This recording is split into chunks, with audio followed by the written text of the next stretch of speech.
Welcome to the Guelph Real Estate Report podcast with your host and Guelph Realtor, Ryan Waller. This podcast is designed to provide information for those buying and selling homes in the Guelph area to make the process more informative, fun, and a little less stressful. Now, on with the show. Hey everyone, it's Ryan, and thanks for tuning in to episode 12 of the Guelph Real Estate Report podcast. It has been a busy spring, so I apologize that this is a little bit later than usual, but buyers are out and sellers are out, and we're going to talk about that today. For those of you interested, there is also a video version of this on our YouTube channel, and there is a blog post that gives a little more in-depth detail that we post on our website at bethandryan.ca. Now with Q1 behind us, I think it's probably one for the record books. January, February, and March were unusually slow in terms of transactions in Guelph real estate. It doesn't necessarily mean that prices declined, but activity as a whole was coming to a grinding halt by the time probably mid-February rolled around, and it continued through March as well. Overall, the quarter was down 20% in dollar volume. That's the sale price if you add up all home sales together. Unit volume was down about the same amount, and the average price was down about 10% as well.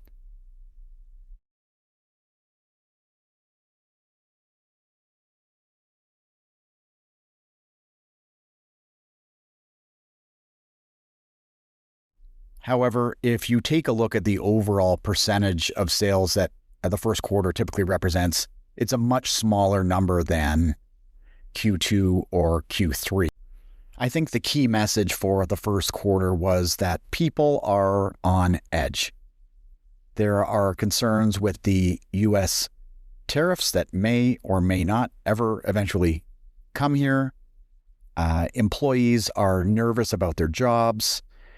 The economy is nervous about employment because they continue to bring down interest rates. And as a whole, this general nervousness has caused people to hunker down and not do much of anything at all. And as we move into mid-April, and it almost feels like this tariff threat that was at highs in March has sort of subsided for the time being. And it looks like those people that were in February and March on the sidelines have started to come out with the spring market. I love to talk about the number of sales per day as a gauge of how the market is moving. And in March, it was high threes, low fours per day, where in a typical March, we see about 5 sales per day.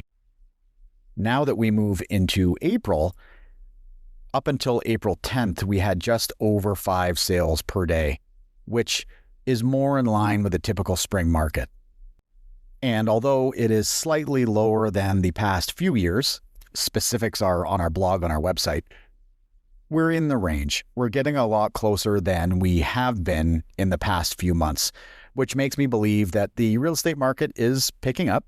Transactions are starting to happen again, and people are feeling a little more comfortable with the slightly warmer weather. In the first 10 days of April, we've had a total of 57 sales.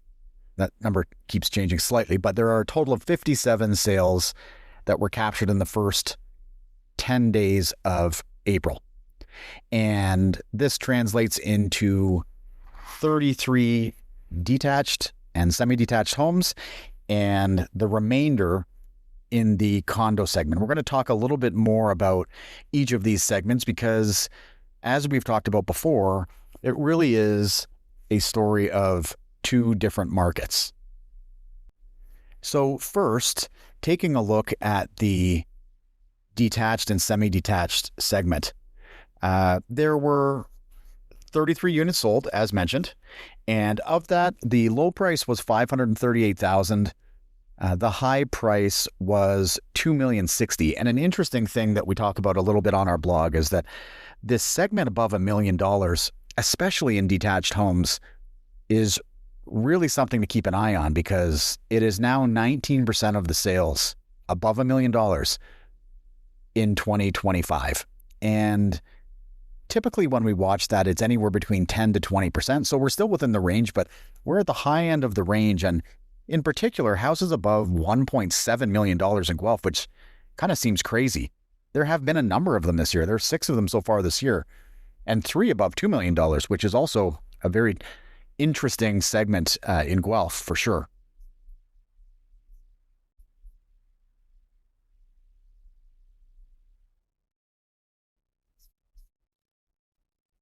And of the 33 that have sold so far this month, we're looking at an average price of $919, a slight decrease from the previous period. Houses here are selling at about 99% of the asking price. And this is different than condos, which I'll get into in a minute. But the point being here is that in most cases in the detached and semi-detached segment, houses are going near the asking price. If a seller's asking $900,000, as long as it's justified by comparables, they're getting close to that.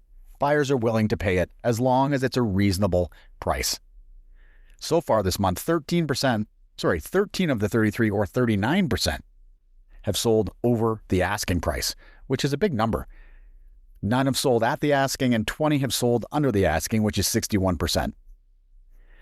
The stronghold in this segment continues to be detached homes in and around the downtown core. So this is up to about $900,000, is really still competitive because there are no new supply of these houses, of course, because they are in a highly dense area where there's just not a lot of new development.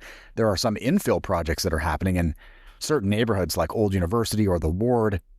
But generally, what you see is what you get in detached homes under $900,000 in the downtown core. So if you want one of these, chances are you're going to be competing with someone else who does, as long as it's priced appropriately.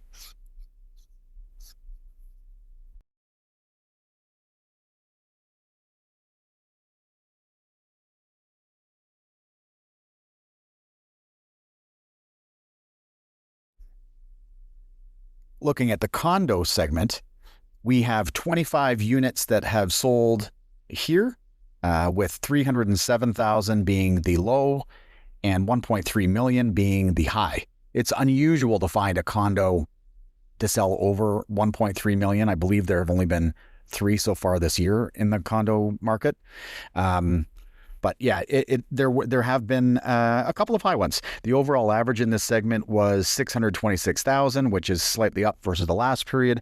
Homes here are selling at about 97% of the asking, and this is simply what they were last asking versus what they got.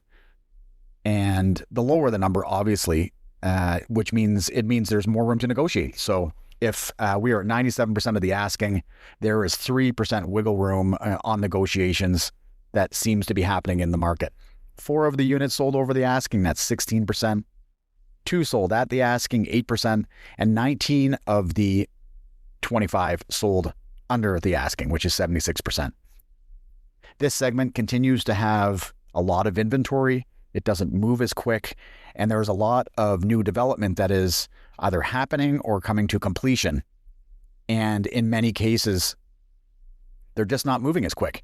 There's just a lot of supply and less demand.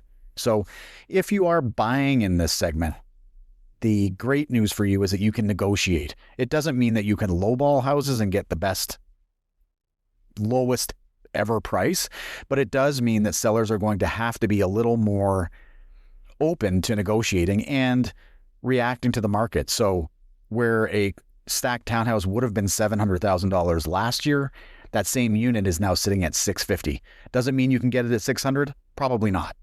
But the options are getting better for you. I'm curious to see what happens in the remainder of April. It's looking like a pretty brisk, active, fluid market out there. So I will keep you posted on what's going on next week, but I would guess that April and May are going to be regular spring months in the real estate market. And May in particular, which is statistically the highest volume month, the most transactions happen in May. I anticipate we're going to be in line with previous years there. If you have any questions on the Guelph real estate market, you can always go to our website, book an appointment, call us, email us. We're accessible. Talk to you soon.